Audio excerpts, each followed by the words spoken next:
तो नित्य सोने की मोहर प्रकट होती थी बिहारी जी के चरणों से। लेकिन जब स्वामी जी ने विचार किया कि आगे कलिकाल में लोभ इतना बढ़ जाएगा, लोग बाग किस स्थिति तक पहुंच जाएंगे, बिहारी जी के दर्शन का लोभ तो कम होगा, सोने की मोहर प्रकट होती है उसका लोभ ज्यादा होगा। तो फिर बिहारी जी से प्रार्थना करके स्वामी जी ने निवेदन किया कि जय जय, कलिकाल में लोग सह नहीं पाएंगे आपके इस प्रताप को, लोभ जग जाएगा और लोभ में कुछ भी करेंगे लोग, कृपा करके आप अपनी इस दिव्य शक्ति को विश्राम दे दो। तो फिर बिहारी जी ने 12 सोने की मोहर प्रकट करना तो विश्राम कर दिया, लेकिन आज भी 12 सोने मोहर की जितनी रकम होती होगी उतना धन, उतना चढ़ावा बिहारी जी में रोज आता है, उतना तो पहुंचे ही जाता है। तो आज भी अदृश्य रूप से 12 सोने की मोहरों के समान धन धान्य वहां उपस्थित होता है। ऐसे हमारे श्री बिहारी जी हैं, अद्भुत है उनकी लीला। ऐसे ठाकुर हैं कि बार बार पर्दा करना पड़ता उनके आगे, क्यों? कोई ज्यादा देर तक उनसे नैन मिला ले तो वही के संग चले जाएं। ऐसे हमारे ठाकुर हैं, इसलिए हर 5 सेकंड में पर्दा किया जाता है कि कोई ज्यादा देर तक इनको देख ना ले, इनसे नैन मिला ना ले। ऐसे हमारे ठाकुर श्री बांके बिहारी। अद्भुत कथा है उनके प्राकट्य की, उसमें जाएंगे तो फिर आज का विश्राम विषय नहीं हो पाएगा, कल की भी पेंडिंग कथा है, तो इसलिए सब हम आज विषय पूर्ण कर देते हैं और कथा को विश्राम की ओर ले चलें। ठाकुर जी ने रास बिहार किया, सब गोपिकाओं के साथ में मधुर रास हुआ। रास के पश्चात श्रीमद् भागवत में युगल गीत आता है, जहां भगवान के रूप माधुरी का और कई भावों का वर्णन गोपियां करती हैं। तत्पश्चात मथुरा में कंस का चिंतन बढ़ता जा रहा है। क्यों? क्योंकि शत्रु कृष्ण पकड़ में नहीं आ रहे हैं। तभी नारद जी का आगमन हुआ और नारद जी ने योजना बनाकर के कंस से कहा कि तुम धनुर्यज्ञ करो और उस धनुर्यज्ञ में उपहार देने के लिए कुछ लोगों के नाम चयन करो 84 कोष में से, उनमें से 2 नाम कृष्ण बलराम के भी रखो। उपहार देने के पीछे रखना कि इन्होंने हमारी व्यापार में बड़ी वृद्धि की, उनको उपहार दे रहे हैं, इन्होंने यमुना शुद्धिकरण में काम किया, उनको उपहार दे रहे हैं। कृष्ण बलराम के लिए कहना कि हमने सुना था कि जब इंद्र ने वर्षा की तो इन्होंने पर्वत उठा लिया, इसलिए हम इनको उपहार देना चाहते हैं, इसलिए मथुरा बुला रहे हैं।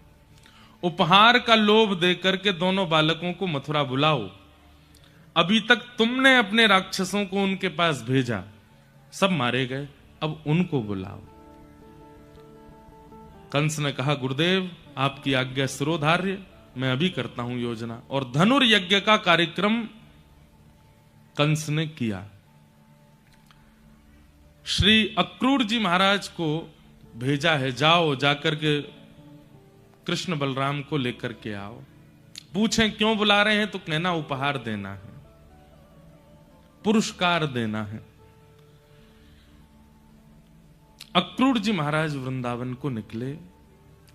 ठाकुर जी गौचारण करके जा रहे थे। जैसे ही स्वर्ण रथ को मथुरा की ओर से आते हुए देखा, ब्रजवासी सब घबरा गए। हर बार राक्षस आते थे, इस बार स्वर्ण रथ में बैठ के कौन आया है? अक्रूर जी महाराज आए, ब्रजवासियों की भीड़ लग गई, भैया मथुरा से कोई मंत्री आया है, क्या खबर लेके आया? चारों तरफ लोग इकट्ठे हो गए। एक पेड़ के नीचे बैठ करके नंद बाबा ने कही, कहो भैया अक्रूर कैसे आए? पत्र पढ़ के सुनाया कि महाराज कंस ने पत्र लिख करके भेजा है कि आपके दोनों पुत्र कृष्ण बलराम ने इंद्र की वर्षा से व्रजमंडल की रक्षा की, इसलिए हम उनको पुरस्कृत करना चाहते हैं और दोनों बालकों को मथुरा बुला रहे हैं। मथुरा का नाम सुनते ही ब्रजवासी घबरा गए। सब ब्रजवासियों के चित्त में आई, हमें कोई पुरस्कार ना चाहिए, हमें कोई उपहार ना चाहिए।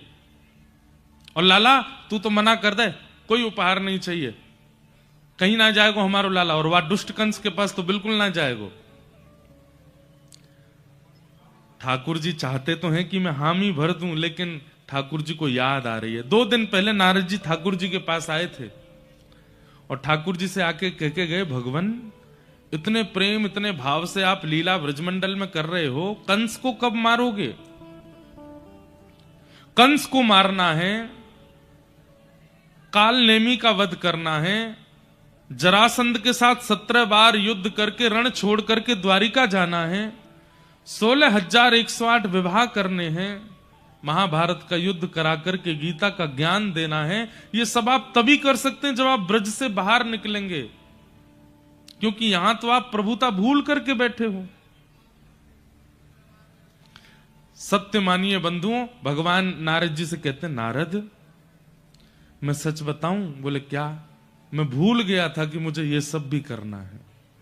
इन ब्रजवासियों ने इतना प्रेम दिया है, इतना स्नेह दिया है, मैं भूल गयो कि मुकु मथुरा जानो है, ये सब लीला करनी है। नारद तुम देख लो ना, कोई व्यवस्था बन सके।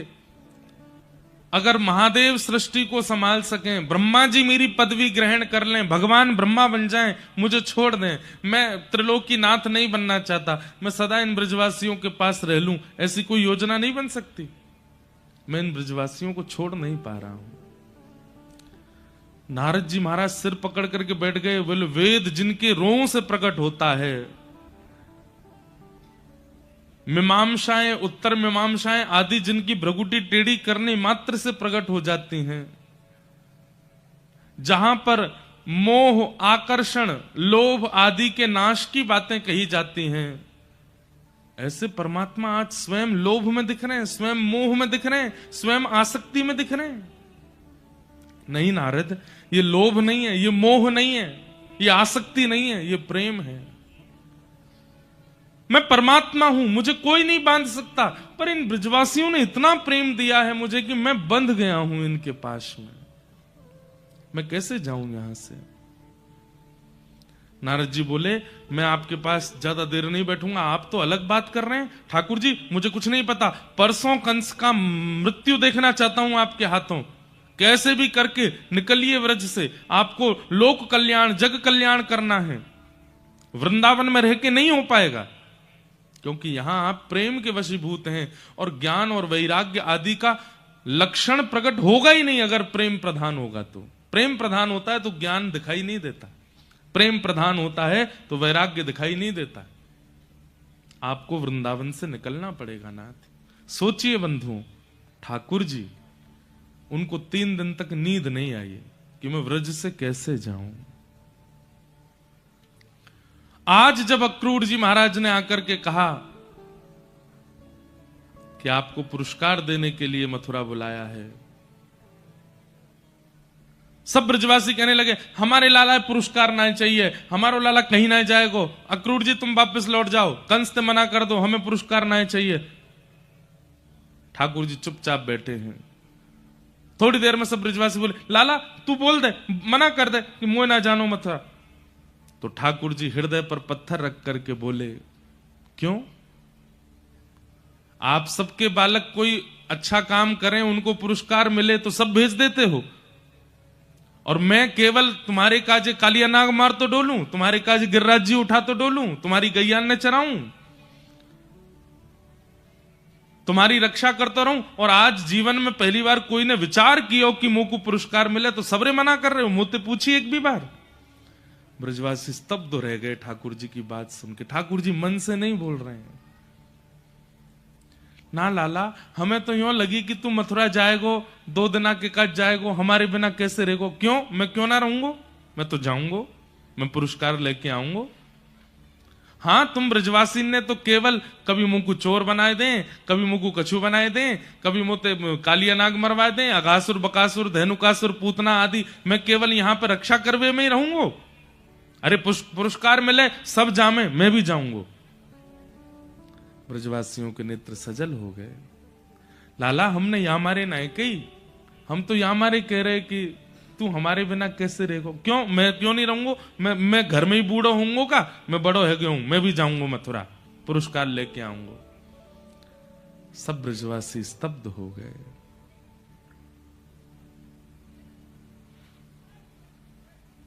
थोड़ी देर में ठाकुर जी ने अपनी भाषा थोड़ी नरम की, ब्रजवासी ने बोले, अरे 2 दिना की तो बात है, मैं आ जाऊंगा ना परसों। ब्रजवासी बोले ना ना लाला, अब हम कछु कहेंगे तो को बुरी लग जाएगी, तू चलो जा, तू प्रेम से पुरस्कार लेके आ। और भैया सुन लो सबरे, आज के बाद कोई राक्षस आवेगो मृत्यु स्वीकार कर लेंगे, लेकिन लाला को आगे नहीं करेंगे। ठाकुर जी बोले अरे तुम सब तो बुरा मान रहे हो, मैंने या भाव से थोड़ी कही, मैं तो या मारे कह रहा हूं सबके बालकन को पुरस्कार मिले तो मैं क्यों नहीं जाऊं। ब्रजवासी बोले ना लाला तू चलो जा, तू तो रह लेगो हमारे बिना। वास्तव में बात तो ये कि हम कैसे रहेंगे तेरे बिना, 2 दिना तक तो को देखे बगैर हम कैसे रहेंगे। ब्रजवासियों की स्थिति कैसी है बंधुओं? दर्श बिन दुखण लागे नैन, दरस बिन दुखण लागे नैन। लाला तू अभी गयो नहीं है और तेरे जावे की बात कान में पड़वे ते हमारो हृदय ऐसो पिघल रहे है, इतनो रोनो आ रो है, तू चलो जाएगो तो हम कैसे रहेंगे। ठाकुर जी बोले अरे मैं हमेशा के काजे ना जा रो, कल जाऊंगो परसों आ जाऊंगो। लाला तू परसों बोल रहा है लेकिन हमको बरसों सुनाई दे रही है। हम तोते जिद नहीं करेंगे तू फिरते हमें डांटने लगेगो, लेकिन लाला तू तो रह लेगो, हम कैसे रहेंगे तेरे बिना, एक दिना भी हम तेरे बिना रह ना सके। सोचिए बंधुओं ब्रजवासियों की स्थिति कैसी है। जब से ठाकुर जी का जन्म हुआ है ब्रजमंडल में, ब्रजवासी भोजन नहीं बनाते, कपड़े नहीं पहनते, जल नहीं भरने जाते, गोबर नहीं चौकाते, गैया नहीं चराते, सब कार्यों के पीछे एक ही ध्यान है, भोजन इसलिए बनाएंगे क्या पता कन्हैया घर आ गए हो तो, चौका इसलिए लगाते हैं कि कहा पतो कन्हैया आ गए तो घर सुंदर दिखना चाहिए, गैया इसलिए चराने जाते हैं कि कल को कहीं कन्हैया दूध पीवे आ गए होता तो बढ़िया वारो दूध मिलना चाहिए, जल भरने इसलिए जाते हैं कहीं कन्हैया जल पीवे आ गए हो तो, वस्त्र इसलिए पहनते हैं कहीं कन्हैया सामने आ गए हो तो वाकु देखवे में हम भावे। हर किसी ब्रजवासी की एक ही स्थिति है, कन्हैया कृष्ण। वो अपने लिए क्रिया नहीं कर रहे हैं, सारी क्रिया कृष्ण के लिए करते हैं। एक दिन के लिए मथुरा जाना है, इस बात से इतने व्याकुल हो रहे हैं कि लाला हम कैसे रहेंगे।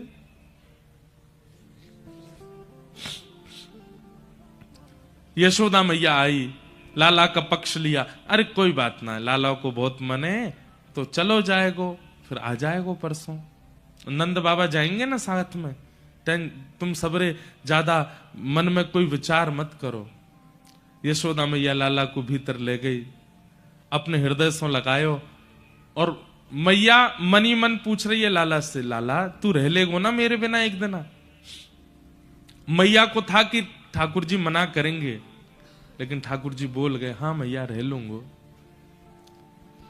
मैया के हृदय में प्रेम प्रकट हुआ, व्याकुल हो गई, हृदय से लगा के सुला दिया ठाकुर जी को। सूर्य उदय जैसे ही हुआ, सब ब्रजवासी द्वार पर ठाड़े हैं, अपनी स्थिति लेकर के खड़े हैं कि कहीं हमारी स्थिति देख के कन्हैया को दया आ जाए और वो नहीं जावे, यहीं रुक जावे।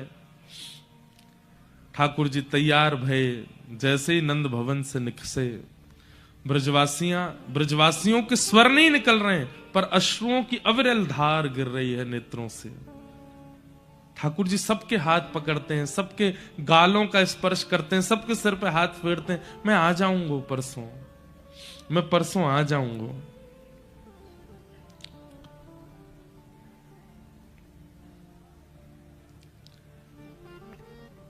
सबसे मिलते भय ठाकुर जी जैसे ही रथ पर आरूढ़ हुए। बंधुओं, यहां जब कंस ने अक्रूर जी को भेजा था वृंदावन, तो श्री देवकी मैया को पता चला कि लाला को वापस लावे के काजे अक्रूर जी जा रहे हैं, तो कारागृह में बैठी वही देवकी मैया ने अक्रूर जी को बुलवाया और अक्रूर जी से कहा तुम मेरे लाला को लेवे जा रहे हो? बोले हाँ मैया, अब चिंता मत करो, 11 वर्ष 56 दिन बाद अब आपको लाला वापस आ जाएगा। देव की मैया बोली मेरो एक काम करके आनो है आपको, ध्यान से सुनियो बंधु।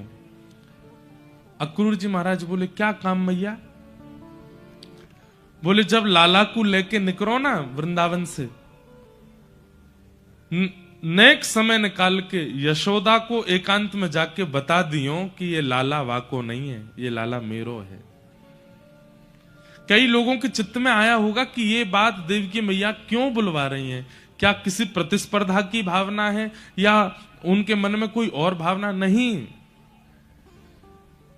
देव की मैया जानती हैं कि अब कृष्ण वापस लौट करके व्रज जाने वाले नहीं हैं, और यशोदा इतना ममत्व करती है, इतना प्रेम करती है कन्हैया से कि अगर कृष्ण 2 दिन तक लौट करके नहीं गए तो प्राण निकल जाएंगे यशोदा के। यशोदा को वास्तविकता पता होनी चाहिए कि कृष्ण किसका पुत्र है। अगर वास्तविकता पता होगी तो मन में क्षोभ होगा, लेकिन फिर कन्हैया लौट के आएंगे इस उम्मीद में बैठी नहीं रहेगी वो। इसलिए उसको बता के आना कि कृष्ण किसका पुत्र है, और अब कन्हैया लौट करके व्रज नहीं जाएगा, ये बात यशोदा के कान में बोल के आना अक्रूर।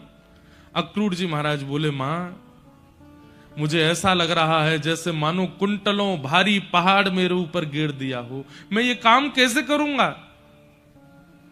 मेरा नाम अक्रूर है, व्रजमंडल मुझे क्रूर कह करके बुलाएगा। एक तो मैं कृष्ण को दूर कर रहा हूं, ऊपर से सत्य बता करके आऊंगा कि कृष्ण उनके पुत्र नहीं है। नहीं, सब ब्रजवासियों को मत बताना, केवल यशोदा को बताना। ठाकुर जी रथ में आरूढ़ हुए। अक्रूर जी महाराज बोले भगवान आप ब्रजवासियों से मिलो, मैं नेक यमुना जी प्रणाम करके आऊं। ठाकुर जी बोले हाँ जाओ। अक्रूर जी यमुना जी तो नहीं गए, पीछे खड़ी यशोदा मैया के हाथ पकड़े, मैया नेक आओ आपसे चर्चा करनी है। यशोदा मैया को नंद भवन में ले गए, चरणों में प्रणाम करते हुए कहा मैया ये कार्य करने में मुझे पाप का बोध हो रहा है, लेकिन मुझे आपको बताना पड़ेगा। कहा बात है अक्रूर, ऐसे कहीं को बोल लो है? 11 वर्ष 56 दिन पूर्व आपने सुना होगा कि कंस के कारागृह में अष्टभुजी देवी भद्रकाली प्रकट हुई थी। हाँ, मैंने सुनी तो हती कि एक देवी प्रकट भई। बोले हाँ मां, वास्तविकता यह है कि आपके यहां लाली का जन्म हुआ था, और कंस के कारागृह में वसुदेव देवकी के यहां पुत्र का जन्म हुआ। वसुदेव जी ने उस बालक की रक्षा के लिए वहां से लाकर के उस बालक को गोकुल में आपके पास सुला दिया, और आपकी पुत्री को ले जाकर के कंस को दिया। वही पुत्री अष्टभुजी देवी काली बनी, और जिस बालक को देवकी ने जन्म दिया वही पुत्र आपके यहां आया, और वही कृष्ण है। कृष्ण देवकी के पुत्र हैं मां। मुझे बताने में बहुत संकोच है, पर मैं आपसे कहना चाहता हूं 11 वर्ष 56 दिनों से कारागृह में प्रतीक्षा कर रही है मां देवकी। कृष्ण अब मथुरा जाएंगे, संभवतः लौट करके नहीं आएंगे। वो आपके पुत्र नहीं है, वो देवकी के पुत्र हैं। ये बात सुनकर के यशोदा मैया का तो मानो जैसे संपूर्ण शरीर ठंडा पड़ गया। स्तब्ध हो गई मैया। अब क्या कहना है, क्या बोलना है, क्या करना है, इसकी कोई स्थिति उनको नहीं पता।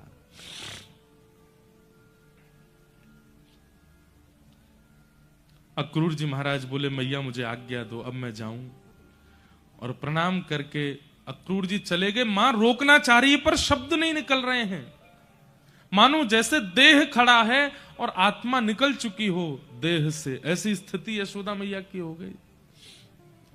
अक्रूर जी वापस रथ में जाकर के बैठे। रथ जैसे ही आगे बढ़ा, ब्रजवासियों के रोने की कोलाहल की आवाज आने लगी, कन्हैया मत जाओ मत जाओ। सुनकर के यशोदा मैया व्याकुल हुई, दौड़ी, जैसे तैसे संभाल करके नंद भवन से बाहर आई। कन्हैया रुक जा, अरे मेरे लाला नेक रुक जा। ठाकुर जी के पीछे दौड़ने लगी। ठाकुर जी ने जैसे सुना कि यशोदा मैया दौड़ रही हैं, कूद पड़े चलते रथ से, दौड़ करके मैया से जाके लिपट गए। अरे मैया तू काहे को ऐसे परेशान हुए? अरे मैं आ जाऊंगा ना, तू काहे को ऐसे रो रही है? अब तू ही रोवेगी तो सबन की हालत क्या हो जाएगी। ऐसे मत रोवे मैया, मैं आ जाऊंगा।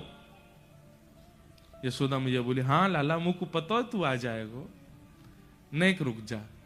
और यशोदा मैया अपने हाथों से लाला के सर्वांगीण अंग का स्पर्श कर रही हैं। नेत्र कैसे हैं, नासिका कैसी है, केश कैसे हैं, ओष्ठ कैसे हैं, कान कैसे हैं, थोड़ी कैसी है, सर्वांगीण अंग का स्पर्श मानो अपने अंदर ले रही हैं, क्योंकि अब ये स्पर्श दोबारा मिलेगा नहीं। और सर्वांगीण अंग का स्पर्श करते हुए अंत में जैसे ही घुटने छूते हुए मैया ने चरण पकड़े, ठाकुर जी बैठ गए। मैया ऐसा मत करे, ये कहा कर रही है तू? लाला मुझको आज सब सच पतो चल गयो है, तू मेरो लाला ना है, तू तो देवकी को लाला है। और लाला तू मथुरा जाएगो, देवकी मिलेगी, अब तो को अब वापस ब्रजमंडल नहीं आन देगी, पर तू चिंता मत कर, मैं कोई को नहीं बताऊंगी। मेरो लाला अब वापस नहीं आवेगो। सुन करके ठाकुर जी रोने लगे। नहीं मां, ऐसे मत कहो। मैया बोली, देख लाला, अब तू ज्यादा हल्ला मत करियो, तू चलो जा, लेकिन मेरी एक बात मान जा। बोले, कहा? अब तू जीवन भर मत आइयो वृंदावन, लेकिन तो को कभी खबर पड़ जाए कि यशोदा के प्राण निकरवे वारे हैं, अब मैं तेरी मैया नहीं हूं, अब तो मैं तेरी धाई मां हूं। धाई मां कौन हुए? जो मां जन्म देवे वो मां, और जो बालक को पाले पोसे संग रखे खिलावे पिलावे वो धाई मां है। यशोदा बोली, मैं तो तेरी धाई मां हूं ना। ठाकुर जी रो रहे हैं, चरण पकड़ रहे हैं। नहीं मां, ऐसे मत बोलो, आप मेरी मैया हो। देख लाला, अब तू मेरी बात सुन, मैं इतनी निष्ठुर नहीं हूं कि कोई के बालक को वाकी मैया से दूर करूं। तू देवकी के पास जा, बस तू को जब पतो चल जाए ना कि यशोदा प्राण त्याग वारी है, बस वाद ना वापस आए जाइयो, और मैं अपने श्वासन को बचाए के रखूंगी। मेरो लाला आवेगो तभी अंतिम श्वास लूंगी, तो को खबर पहुंच जाएगी कि मैं प्राण त्याग वारी हूं, बस आए जाइयो। मैं प्राण नहीं त्यागूंगी। जैसे ही तू सामने आवेगो, बस मेरे सर को अपनी गोद में रख लियो, मैं अपने लाला को देखती रहूंगी, या कि रूप माधुरी को दर्शन करती रहूंगी, और देखते देखते तो को देखते देखते प्राण त्याग दूंगी लाला। बस ये मेरी अंतिम इच्छा है, या को पूरी कर दियो, और मैं तो से कछु ना मांग रही। और अपनो ध्यान रखियो लाला, खूब प्रसन्न रहियो। कहते कहते कहते यशोदा मैया बेहोश हो गई। ठाकुर जी की बड़ी विचित्र स्थिति हो गई है। आज परमात्मा को अपनी स्थिति पर संशय हो रहा है कि मैं सच में परमात्मा हूं। ये ब्रजवासियों ने कैसे प्रेम पाश में मुझे बांध लिया है, जिसको कभी कोई आसक्ति नहीं होती, जिसको कभी मोह नहीं होता, जिसको कभी किसी के प्रति आसक्ति नहीं होती, आज वो कैसे बंध गया है इन ब्रजवासियों से।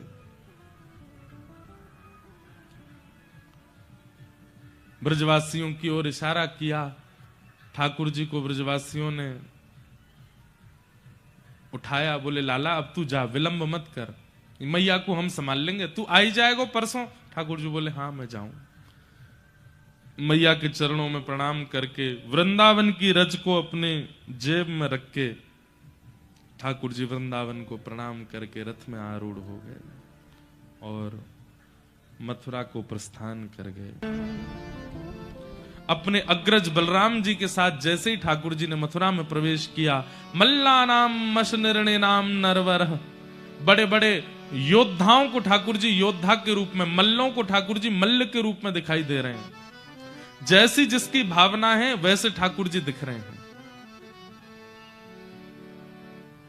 स्त्रीणाम स्मरो मूर्तिमान, अब विवाहित स्त्रियों को ठाकुर जी अपने दुल्हा के रूप में दिख रहे हैं। बूढ़े बड़े माता पिताओं को, दादी दादाओं को ठाकुर जी अपने नाती पोता के रूप में दिख रहे हैं। छोटे बालकों को अपने सखा के रूप में दिख रहे हैं।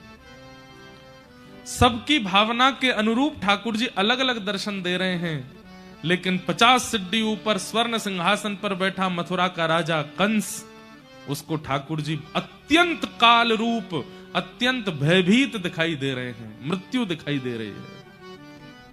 मृत्युर्भोज पतिर विराट विदुषाम तत्वम परम योगी नाम। योगियों को तत्व के रूप में, तत्व ज्ञानियों को तत्व ज्ञानी ठाकुर जी ज्ञानी लग रहे हैं। वृष्णी नाम पर देवतेत विदितो रंगम गतः साग्रज। और वृष्णी वंशियों को, यदुवंशियों को ठाकुर जी अपने पालनहार के रूप में दिखाई दे रहे हैं। ठाकुर जी ने रणभूमि में प्रवेश किया, कुबलिया पीड़ हाथी का वध किया, धनुष भंजन किया, मल्लों के साथ युद्ध किया, 50 सिड्डी ऊपर बैठे महाराज कंस के पास पहुंच करके केश पकड़ करके दोनों भुजाओं में उठा लिया। 11 वर्ष के ठाकुर जी ने विशाल कंस के रूप को उठा करके पृथ्वी पर पटक दिया। कंस की मृत्यु हो गई। बोलो कंस मर्दन भगवान की। अपने नाना यानी कि कंस के पिताजी उग्रसेन जी को मथुरा का राजा बनाया। ठाकुर जी तुरंत दौड़ करके कारागृह में गए और वहां जाकर के देवकी और वसुदेव अपने माता पिता को मुक्त किया। 11 वर्ष 56 दिन के लाला होकर के जब पधारे, देवकी मैया देख करके तो बाहो विह्वल हो गई, बेहोश जैसी होने लगी। ठाकुर जी ने अंक में भर लिया। मैया को होश नहीं आया। वसुदेव जी को ठाकुर जी बोले, पिताजी मैया होश में काहे क्यों ना आ रही है? बोले लाला एक बार या के कान में यों कह दे कि तू अब याकू छोड़ के कभी नहीं जावेगो, ये अपने आप होश में आ जाएगी। ठाकुर जी ने मैया को अंक में भर के कान में कहा, मैया अब मैं तोसों दूर कभी नहीं जाऊंगो। तुरंत देवकी को चेतना आ गई। बोले लाला अब तू कभी नहीं जाएगो ना? बोले ना मैया नहीं जाऊंगो। ठाकुर जी बड़े पीड़ा में हैं। यशोदा मैया की याद आती है। यहाँ जन्मदात्री मैया देवकी हैं, कैसे सब संभालें? ठाकुर जी बोले अब मैं मथुरा में ज्यादा दिन रहूंगा तो बहुत विचलित हो जाऊंगा। अब मुझे विद्यालय जाना है पढ़ने के लिए। और 11 वर्ष 2-4 महीना के ठाकुर जी हुए, तब ठाकुर जी ने आज्ञा लेकर के आपके मध्य प्रदेश में विराजमान अवंतिका उज्जैन ठाकुर जी आए और वहां पर सांदीपनि उपाध्याय जी से ठाकुर जी ने विद्याध्ययन किया। भगवान का मुंडन संस्कार हुआ, चौड़ी चोटी रखी और यज्ञोपवीत संस्कार करके ठाकुर जी ने फिर वहां पर विद्या अध्ययन प्रारंभ किया। वहीं ठाकुर जी को परम सखा सुदामा जी मिले। सुदामा जी ठाकुर जी के सखा कैसे बने? ये कृष्ण सुदामा मिलन द्वारिका में बाद में हुआ है, पहले मध्य प्रदेश में हुआ है, यहां गुरुदेव के गुरुकुल में हुआ है। यहीं सुदामा जी प्राप्त हुए ठाकुर जी को। बंधुओं, सुदामा जी से मैत्री कैसे हुई ठाकुर जी की छोटी सी कथा जल्दी हम सुना दें। ठाकुर जी रोते रहते थे, कोने में बैठे ब्रजवासियों की याद करके, यशोदा मैया की याद में, श्री राधा रानी की याद में। तब सुदामा जी महाराज भगवान जिन जिन को याद करते हैं उनका रूप बनाते थे। पहले तो सुन लेते थे, अच्छा मधुमंगल कैसे चले? ठाकुर जी बताते ऐसे चले। मधुमंगल कहाँ पहने? ये पहने। अच्छा मधुमंगल को मोह कैसो? बोले ऐसो है। तो सुदामा जी श्रृंगार करते और मधुमंगल की तरह बन के आते और ठाकुर जी के आगे आगे लाला उसी स्वर में बोलते। ठाकुर जी कहते अरे मधुमंगल तू आए गए हो। ठाकुर जी दौड़ करके सुदामा जी को हृदय से लगाते, पास आके पता चलती है तो सुदामा है। दूर जाने लगते तो सुदामा जी हाथ पकड़े थे, लाला अब देख मधुमंगल तो नहीं आवेगो पर मैं ही मधुमंगल बन जाऊंगो। स्वयं ही श्रीदामा बन जाते हैं। अरे कहां तक कहें, कभी कभी तो स्वयं यशोदा बन करके आ जाते हैं। ठाकुर जी गोद में लेट जाते हैं सुदामा जी की और अंक में भर के कहते हैं मैया मुंह को अपना दूध पिवाए दे। सुदामा जी हृदय से लगा लेते हैं। ठाकुर जी के इतने विरह काल में यदि कोई सहारा बना ठाकुर जी का, बंधुओं यहां ब्रजवासी तो झुंड में हैं, ब्रजवासी तो अनेक हैं। अरे पीड़ा के समय पर यदि बहुत लोग आ जाते हैं ना तो पीड़ा थोड़ी कम होने लगती है, क्योंकि बांट लेते हैं सब में। पर ठाकुर जी के पास तो कोई भी नहीं है, केवल सुदामा है। इसलिए सुदामा के भाव से ठाकुर जी अपनी पीड़ा बांट लेते हैं। इसलिए ठाकुर जी ने परम सखा बना लिया श्री सुदामा जी को।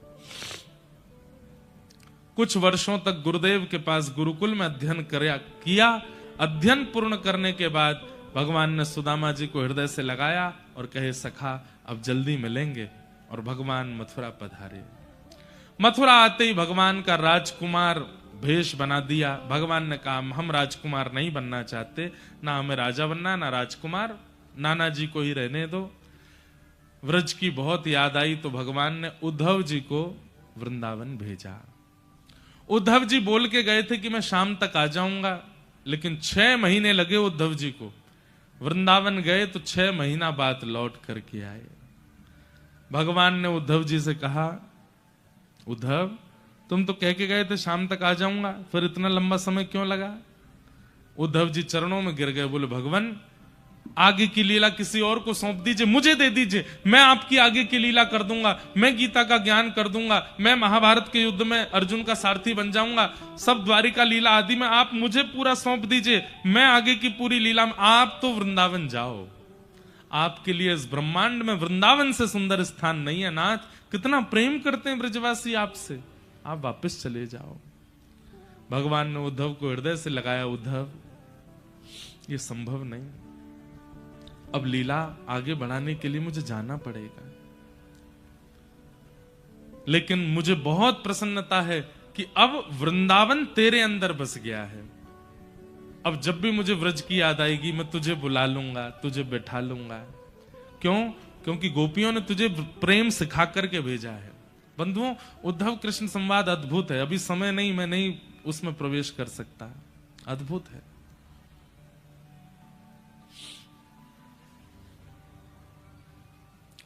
उद्धव जी महाराज वृंदावन से लौट करके आए। ठाकुर जी ने पूरी मथुरा को व्यवस्थित कर दिया। तभी कंस के ससुर जरासंध ने मथुरा पर चढ़ाई कर दी। भगवान ने 17 बार उनको हरा दिया। 18वीं बार जैसे चढ़ाई की, ठाकुर जी ने विश्वकर्मा को आज्ञा की एक नई नगरी का निर्माण करो, क्योंकि ब्राह्मणों को अनुष्ठान पर बैठा के आया, मैं इसको मार नहीं सकता हूं, हम रण छोड़ करके भागेंगे। और समुद्र के बीच में नई नगरी का निर्माण हुआ। ठाकुर जी बलराम जी का हाथ पकड़ करके युद्ध करते करते रण छोड़ करके भागे। ठाकुर जी का नाम पड़ा रण छोड़ राय। बोलो रण छोड़ राय भगवान की, द्वारिकाधीश की। द्वारिका यदुवंशियों को लेकर के ठाकुर जी पहुंचे। वहां जाकर के पुनः उग्रसेन जी का फिर से राज्याभिषेक किया और द्वारिका का राजा भी उग्रसेन को बनाया। लेकिन पूरी द्वारिका नगरी ठाकुर जी को ही राजाधिराज कहती है। हमारे राजा यही हैं। राज पदवी पर उग्रसेन बैठते हैं, पर राजा श्री कृष्ण हैं। बलराम जी का विवाह रेवत राजा की पौत्री के साथ, रेवती के साथ में हुआ, और कुंडनपुर के राजा, विदर्भ के राजा भीष्मक की पुत्री रुक्मणी जी के साथ में भगवान कृष्ण का विवाह हुआ। क्योंकि रुक्मणी जी स्वयं लक्ष्मी हैं और लक्ष्मी श्री कृष्ण की ही है, नारायण की ही है। कृष्ण लक्ष्मी नारायण का विवाह हुआ। अब हम जल्दी जल्दी अपना प्रसंग सब पूर्ण कर देते हैं। भगवान के 8 प्रमुख विवाह हुए। भौमासुर राक्षस के यहाँ 16,100 कन्या बंदी थीं, उनको मुक्त करा करके ठाकुर जी ने उनसे भी विवाह किया। तत्पश्चात 16,108 ब्याह हुए। भगवान की दिनचर्या ग्रहचर्या का सब वर्णन किया। सुदामा जी का भगवान से मिलन और द्वारिका की ये मधुर लीला हुई। तत्पश्चात भगवान के यदुवंश को श्राप लगा। क्यों लगा श्राप? क्योंकि स्वयं ठाकुर जी सब यदुवंशियों को समझाते रहते हैं कि भैया सत्संग मत छोड़ा करो, मैं परमात्मा हूं, तुम मेरे परिवारी हो। इस बात में आकर के कथा में जाना, मंदिरों में जाना, अनुष्ठान सत्संगों में जाना बंद मत करो। यदुवंशी बोलते जब परमात्मा हमारे सगे संबंधी हमारे ही परिवार के, तो हमको कथा में जाने की क्या आवश्यकता है? ठाकुर जी कहते हैं परमात्मा साथ है, परंतु जीवन जीने के लिए सत्संग बहुत आवश्यक है। लेकिन यदुवंशियों ने सत्संग कभी किया नहीं। कथा आदि होती भी थी तो कभी कभी जाते थे कथा में, 2 मिनट के लिए मुंह दिखाते और चले जाते, कथा सुनते ही नहीं थे। लोग बाग कहते आप कथा सुना कीजिए, तो यदुवंशी कहते हमको क्या जरूरत है, ठाकुर जी हमारे फूफा लगते हैं, ठाकुर जी हमारे मामा लगते हैं, किसी के चाचा लगते हैं।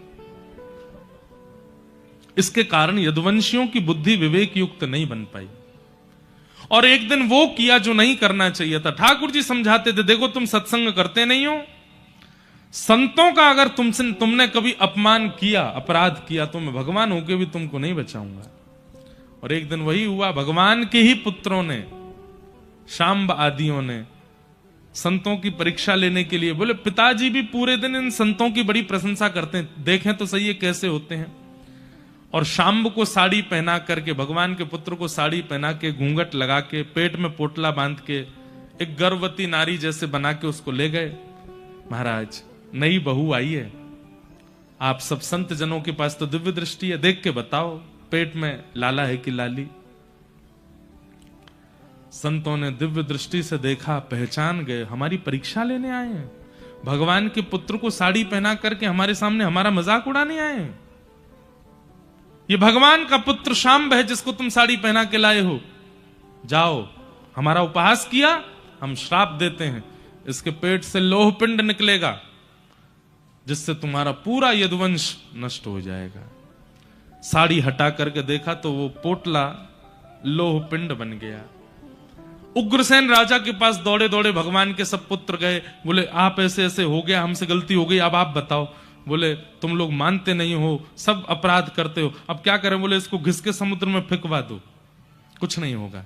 समुद्र में पूरा लोह पिंड डलवा दिया घिस करके, लेकिन लहरों के कारण वो द्वारिका के चारों तरफ एरका नाम की विषैली घास बन गया। एक दिन यदुवंशी सब सोचने लगे अब तो हमारा नाश हो ही नहीं सकता, हमने लोह पिंड भी घिस के फेंकवा दिया। एक दिन आपस में खेलते खेलते किसी बात पर झगड़ा हुआ, थोड़ा झगड़ा। एक बात और सुनिएगा, गैर सत्संगी व्यक्ति जो सत्संग नहीं करता, इतनी सी बात पर उसको इतना बुरा लगता है, लेकिन सत्संगी व्यक्ति के साथ इतना बुरा कर दो तो भी उसको इतना ही लगता है। अब जरा सी कोई बात हो गई, खेल खेलते खेलते यदुवंशियों को इतना बुरा लग गया, अच्छा तुमने हमारे साथ ऐसा किया, तुम जानते हो हम कौन लगते हैं कृष्ण के। इसी बात पर लड़ाई झगड़ा करते करते यदुवंशियों में ऐसा युद्ध भिड़ा, समुद्र के तट पर जाकर के वही एरका नाम की घास एक दूसरे पर फेंकने लगे, स्पर्श होते ही सब यदुवंशियों का नाश हो गया। भगवान अटारी पर खड़े खड़े देख रहे थे, बोले ये मेरे ही वंशधर हैं, इनका नाश करना आवश्यक था, नहीं तो यही भार बन जाएंगे पृथ्वी पर।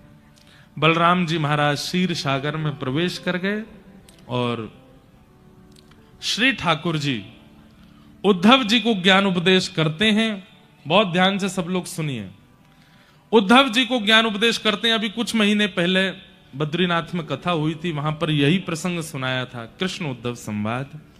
भगवान ठाकुर जी ने उद्धव जी को उपदेश किया और उपदेश के उपरांत उद्धव जी ने कहा, नाथ आप चले जाएंगे तो हम कैसे रहेंगे।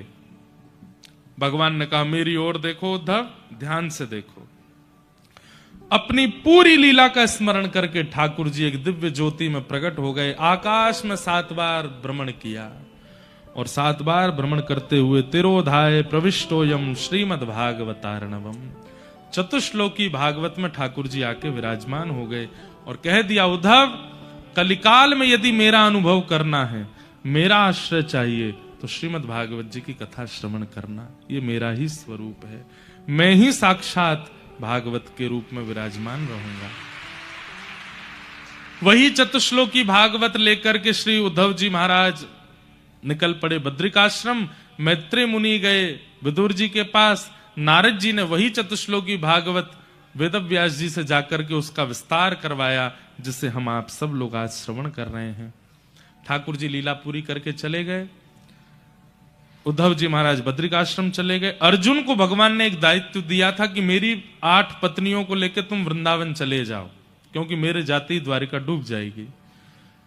अर्जुन समस्त अष्टपटरानियों को लेकर के वृंदावन जाने लगे, पर बीच मार्ग में ठाकुर जी ही एक अपहरणकर्ता बन के आए और 8 पत्नियों का हरण कर लिया।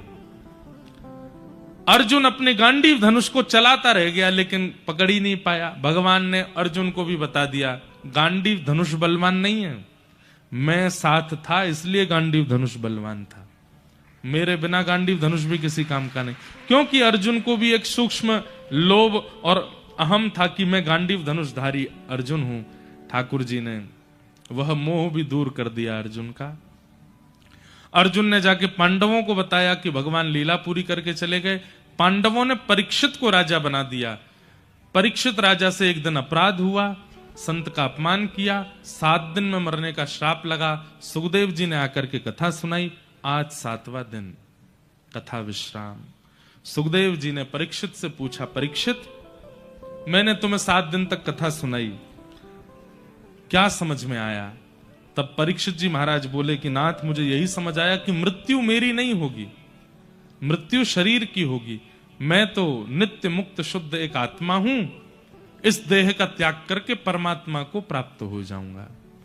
शुक्राचार्य जी बोले, बस अब इससे अधिक और तुम्हें कुछ नहीं सुनाना।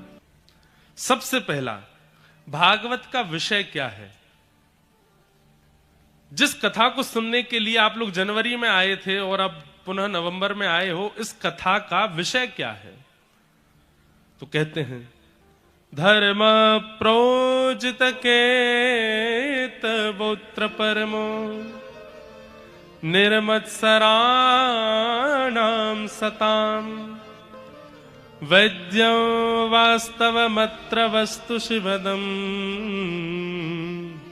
तापत्रयोन्मूलनम् श्रीमद्भागवते महामुनिकृते किं वा परेरीश्वरः सद्यो हृद्यवरुध्यते त्रिकृतभिः शुश्रूषुभिस्तत्क्षणात्। बहुत ध्यान से सुनिएगा।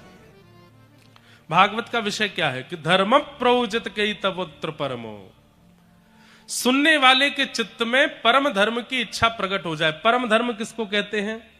तो धर्म और परम धर्म में एक अंतर है, बहुत ध्यान से सुनिएगा। मुझे भूख लगी है, मुझे खाना चाहिए, यह धर्म है। मुझे नींद आई है, मुझे सोना चाहिए, यह धर्म है। सुबह हो गई है, उठ करके मुझे स्नान करना चाहिए, धर्म है। अब स्नान ध्यान करके माता पिता को प्रणाम करना चाहिए, धर्म है। अपने कार्य के लिए निकलना चाहिए, परिश्रम करके धन कमाना चाहिए, धर्म है। यश कीर्ति वैभव इन सब के लिए मुझे प्रयासरत रहना चाहिए, धर्म है। मानव कल्याण, जीव कल्याण, परिवार कल्याण के विचार चित्त में आने चाहिए, सब धर्म है। तो फिर परम धर्म क्या है? जहां शरीर की चिंता ना करके हम शरीर के अंदर विराजमान उस दिव्य आत्मा की चिंता करते हैं, इसका कल्याण कैसे हो, वो परम धर्म है।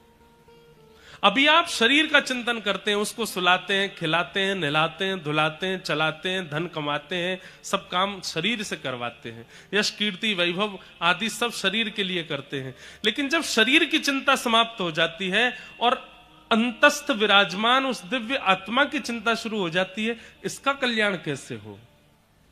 अब मैं 28 वर्ष का हो गया, अब मैं 30 वर्ष का हो गया, अब 40 मेरी उम्र हो गई, अब मैं 45 का हो गया, 50 का हो गया। क्या मैं भी केवल हंसता खेलता कार्य करता, दुख सहता, धन कमाता, गरीबी देखता हुआ एक दिन मैं भी मर जाऊंगा? मृत्यु आवे उससे पहले मैंने अपने इस चित्त का कल्याण क्यों नहीं किया? ये चिंतन जिस दिन से आपके चित्त में प्रारंभ हो जाए, समझ जाओ वही परम धर्म है। जहां आपको देह की कम चिंता होती है, अपनी आत्मा की चिंता ज्यादा होती है। आत्मा की चिंता होने वाले व्यक्ति का स्वभाव कैसा होता है पता है? आप वृंदावन से किसी के यहां प्रसाद लेकर के गए और कहा, भैया हम वृंदावन से आए हैं, ये देखो बिहारी जी का प्रसाद है। सामने वाले व्यक्ति ने आपका स्वागत नहीं किया, आपसे राम राम नहीं करी, सबसे पहले तुरंत प्रसाद लेकर के खोल करके एक तिनका अपने मुख में डाल लिया। क्यों? कहीं भैया मैं इनका आदर सम्मान करने लग गया और मैंने कहा लाओ प्रसाद धर देते हैं, थोड़ी देर बाद पाऊंगा, कहीं इतने में मेरे प्राण निकल गए तो? प्राण निकले उससे पहले मैं प्रसाद सेवन कर लूं। नियम बना लीजिए, कोई भी व्यक्ति घर पर आता है और वो कोई प्रसाद कह करके कोई वस्तु अर्पित करता है, आपके सामने कहता है कि वहां का प्रसाद है, उससे बाद में बात कीजिए, पहले कि भैया जल्दी पहले प्रसाद दो। तुरंत प्रसाद का एक तिनका लेके पाइए। एकादशी है, आपका मंगलवार का व्रत है, बृहस्पतिवार का, जो भी व्रत आपके रहते हैं सब व्रत बाद में, प्रसाद घर पर आवे सबसे पहले सेवन करो। क्यों? प्राण निकल गए तो उससे पहले ठाकुर जी का प्रसाद स्वीकार कर लो। एक जगन्नाथपुरी के राजा थे, उन राजा ने नियम बना लिया कि महाप्रसाद जैसे ही मंदिर से छूटता था, ठाकुर जी को अर्पित होने के बाद सबसे पहले वो महाप्रसाद उस राजा के यहां आता था। और राजा का स्वभाव था वो सिंहासन से उतर करके सबसे पहले महाप्रसाद ग्रहण करते, फिर पुजारी जी को प्रणाम करते थे, फिर किसी और से बात करते थे। प्रसाद की इतनी महिमा। एक दिन वो राजा अपने कुछ अन्य राजा सखाओं के साथ में कुछ खेल रहा था, चौसर खेल रहा था। इतना खेल में व्यस्त हो गया, इतना खेल में मगन हो गया, उसी समय पुजारी जी प्रसाद लेकर के आ गए। किसी ने आके कहा, राजन प्रसाद आया है महाप्रभु जी का। तो राजा ने कहा, बस बस 1 मिनट लगेगा मुझे, उनको बैठाओ, मैं अभी आता हूं। राजा यहां चौसर खेलने में लगा, बाहर जाकर के संकेत किया, बोले राजा कह रहे हैं वो अभी आएंगे, आप 2 मिनट प्रतीक्षा करो। तो पुजारी जी को ये बात अच्छी नहीं लगी कि इन्होंने प्रतीक्षा करने के लिए कहा, ठाकुर जी का प्रसाद प्रतीक्षा करेगा।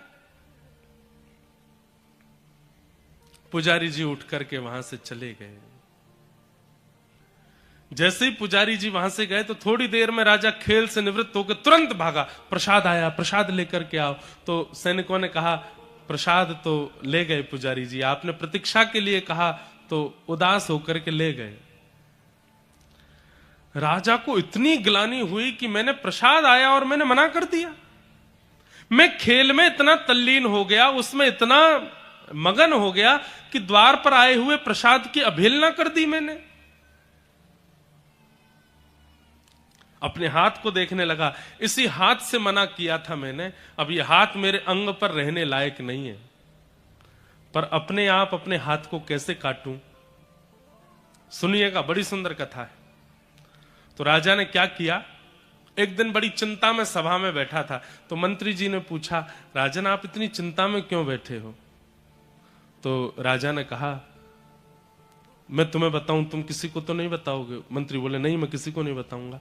बोले, एक प्रेत मेरे कक्ष में आता है रात में, और रात में वो प्रेत नहीं दिखता, केवल उसका हाथ जंगले से दिखाई देता है, और उसका हाथ देख करके मुझे बड़ा डर लगता है। मंत्री बोले, आपने हमें पहले क्यों नहीं बताया। बोले, डर के कारण नहीं बताया। बोले, क्या चाहते हैं आप। बोले, मैं चाहता हूं कि कोई उस प्रेत का हाथ काट दे तो मेरे को रात में जो भय होता है वो ठीक हो जाए। मंत्री बोले, आज आप चिंता मत करो, मैं आपके कक्ष में सोऊंगा और तलवार लेकर के बैठूंगा, जैसे ही वो प्रेत आएगा, हाथ दिखाएगा, हल्ला करेगा, मैं उसका हाथ काट दूंगा। राजा बोले, ठीक है। मंत्री नीचे गद्दा लगा करके सो गए, राजा पलंग पर सो गए। जैसे ही मंत्री की थोड़ी आंख लगी, राजा चुपचाप उठ करके बाहर गए और खिड़की खोल करके अपना ही हाथ भीतर डाल करके आवाज करने लगे जोर जोर से।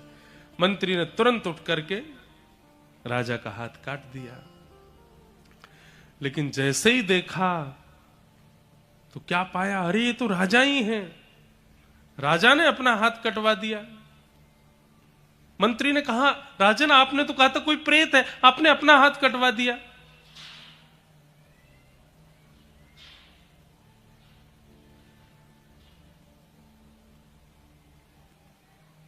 लगी तो नहीं बालक को। हाँ ठीक है। सब लोग इधर देखो, बोलो वृंदावन बिहारी लाल की। इतना वैराग्य भी मत लाओ माताएं, बालकों को अभी से ही छोड़ दो, जा बेटा। कथा सुन के हम में विरक्ति आ रही है। राजा ने अपना हाथ कटा दिया, और जब कटे हुए हाथ से राजा जगन्नाथ महाप्रभु का दर्शन करने के लिए गए और कहा, भगवान यही एक अपराध मुझसे हुआ कि मैंने खेल में तल्लीन होकर के आपके प्रसाद को अस्वीकार किया। जिस हाथ से मैंने मना किया था प्रसाद लेने को, आज उस हाथ को कटवा दिया, अब यह हाथ नहीं रहेगा। महाप्रभु जगन्नाथ जी प्रसन्न हो गए, उसको हृदय से लगा करके उसका हाथ पुनः प्रकट करवा दिया और कहा, राजन तुम्हारी इस भक्ति से मैं बहुत प्रसन्न हूं। अभिप्राय क्या समझ में आया।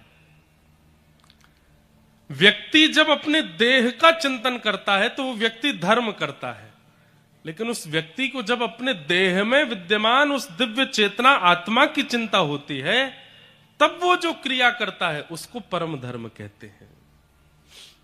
श्रीमद् भागवत क्या कराती हैं?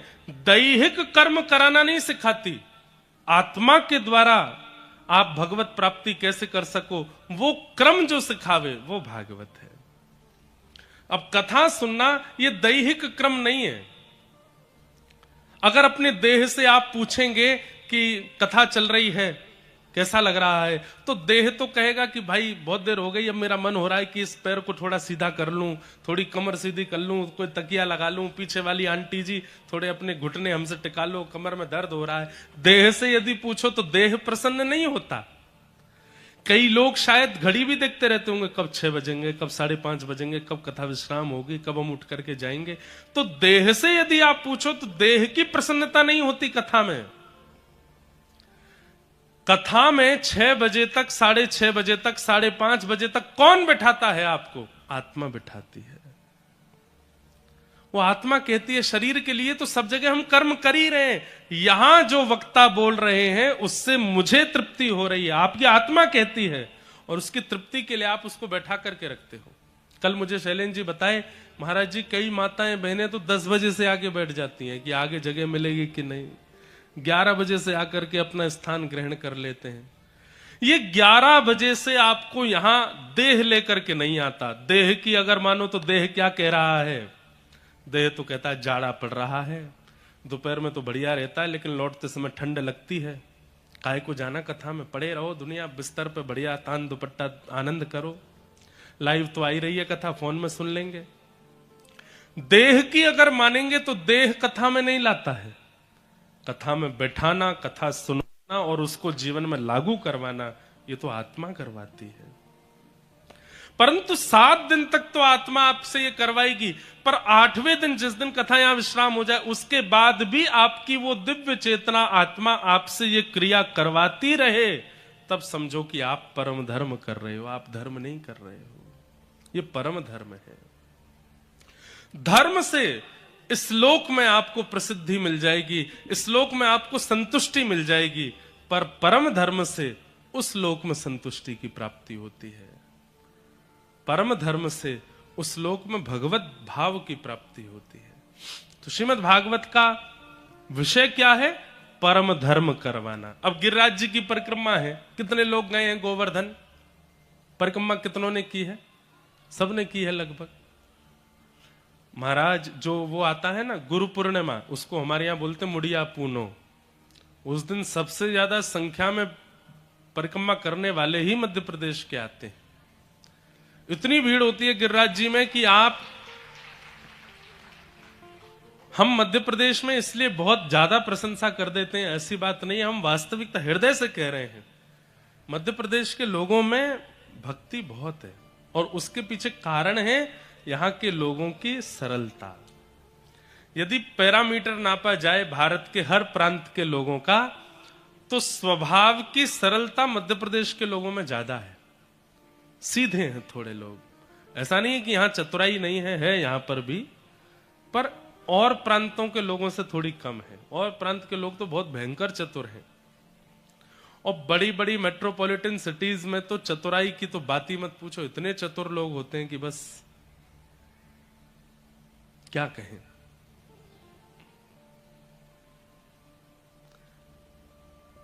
कैसे चतुर होते हैं? अपनी गाड़ी पे लिखवा देंगे पूर्व विधायक, और पूर्व विधायक के नीचे लगवा देंगे उनके पड़ोसी। पूर्व विधायक बड़े अक्षरों में सबको लगे पूर्व विधायक है, नीचे नहीं उनके पड़ोसी हैं। किसके पड़ोसी? बोले पूर्व विधायक के। तो ऐसी चतुराइयां संसार के लोगों में हैं, पर मध्य प्रदेश के लोगों में थोड़ी सरलता सहजता ज्यादा है। इसीलिए आप देखेंगे हर गांव हर नगर, हमने तो अनुभव कर लिया कितनी कथाएं मध्य प्रदेश में होती हैं, साल भर में सब जगह कथा, 3-4 कथा मध्य प्रदेश में तो हो ही जाती हैं। और जहां कथा होती है वहीं पास में ही कोई या तो देवी या हनुमान जी का मंदिर होगा ही होगा, और वो देवी हनुमान जी का मंदिर वो किसी ना किसी की सिद्धता जरूर करते होंगे। जैसे कोई हनुमान जी का मंदिर होगा, उस हनुमान जी के मंदिर की प्रसिद्धि ऐसी होगी कि यहां मंगलवार को ऐसा करने से ऐसा हो जाता है, देवी का मंदिर होगा, बोले यहाँ पे घंटा चढ़ाने से ये होता है, यहाँ चुनरी चढ़ाने से ये होता है, और वहां महाराज भीड़ लाखों की तादाद में, हर मंदिर में भीड़। मतलब इसको लोग गलत तरीके से ना समझे कि महाराज जी कहीं हमारी वो तो नहीं कर रहे, हंसी तो नहीं बना रहे मध्य प्रदेश। नहीं, आप ये विचार कीजिए कि इतनी संख्या में देवी और देवता और विशेष रूप से हनुमान जी और देवी यहां प्रकट हैं क्योंकि ये भूमि उनको प्रिय है, मध्य प्रदेश प्रिय है, इसीलिए सबसे ज्यादा हनुमान जी के मंदिर यही है, सबसे ज्यादा देवियों के मंदिर भी यही है, और सब सिद्धि प्रदान करने वाले हैं। क्यों? क्योंकि यहां के लोगों में सहजता है, सरलता है, विश्वास है। एक और बात, सहज व्यक्ति, सरल व्यक्ति, स्वभाव का मधुर व्यक्ति तभी हो सकता है जब उसके चित्त में विश्वास होगा। अगर किसी के चित्त में विश्वास नहीं होता तो भी वो सहज, विश्वास नहीं है मतलब क्या है? अविश्वास है। अविश्वास होता है तो व्यक्ति चतुर होता है, शक की स्थिति आ जाती है, वो दिन भर बस ओवर थिंक करता रहता है, अच्छा ऐसा है तो ऐसा है, ऐसा है तो ऐसा। लेकिन विश्वासशील व्यक्ति जो होता है वो ज्यादा चिंतन नहीं करता, बस मान लेता है। तो परम धर्म की स्थिति जीवन में प्रकट होना, यह भागवत जी का विषय है। आप देह की चिंता कम करने लगे हैं, अब अपनी आत्मा की चिंता ज्यादा करते हैं, तो आप परम धार्मिक हो। दूसरा आता है निर्मत्सराणाम सताम। मैंने कई बार कथा सुनाई है, मध्य प्रदेश के ही जबलपुर के पास में एक सज्जन हुए, उनका नाम था भोलानाथ जी। क्या नाम था? भोलानाथ। वही कालांतर में बाद में उनका नाम हमारे वृंदावन में पड़ गया भोरी सखी। क्या पड़ गया? भोरी सखी। और ये भोरी सखी उनका नाम किशोरी जी ने स्वयं प्रकट होकर के रखा, राधा रानी ने उनका नाम रखा भोरी सखी। तो भोलानाथ जी जो थे, ये जब वृंदावन जाकर के रहने लगे और यमुना जी के तट पर राधा रानी को रो रो करके बुलाते थे, जब राधा रानी को पुकारते थे, तब किशोरी जी ने राधा वल्लभ जी के गोस्वामी जी से कहा कि हमारे राजभोग के थाल को ले जाओ और सेवा कुंज में एक भोलानाथ जी करके व्यक्ति हमारी याद में रो रहे हैं, उनको भोजन पवा देना। तो जब राधा वल्लभ जी के गोस्वामी प्रसाद का थाल लेकर के आए, तो भोलानाथ जी प्रसाद का थाल देख करके और जोर से रोने लगे। तो पुजारी जी बोले, अरे ये तो सौभाग्य की बात है कि किशोरी जी चिंता करके तुम्हारे लिए प्रसाद भिजवा रही हैं और तुम और रो रहे हो, क्यों? तब वो भोलानाथ जी क्या कहते हैं कि उनको मेरे देह की चिंता हुई, उनको मेरे पेट की चिंता हुई, उनको मेरी जीव की चिंता हुई कि पेट भूखा है, जीव में स्वाद नहीं गया, देह जर्जर हो रहा है। उनको मेरे मन की चिंता क्यों नहीं हुई कि मैं मन से कितना व्याकुल हो रहा हूं? उनको मेरी आत्मा की चिंता क्यों नहीं हुई कि मैं किशोरी जी के दर्शन करने के लिए कितना उतावला हो रहा हूं? मुझे इस बात से और रोना आ रहा है कि मेरी आत्मा की चिंता किशोरी जी को नहीं हुई, मेरे पेट की चिंता हुई, इसलिए भोग का थाल भेज दिया। आत्मा की चिंता होती तो स्वयं किशोरी जी चल करके आ जाती। इसे कहते हैं परम धर्म, जहां देह की चिंता प्रधान नहीं है, आत्मा की चिंता प्रधान है।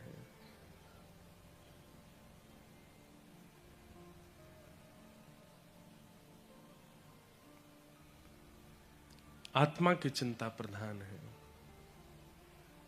ऐसे श्री भोलानाथ जी हुए भोरी सखी।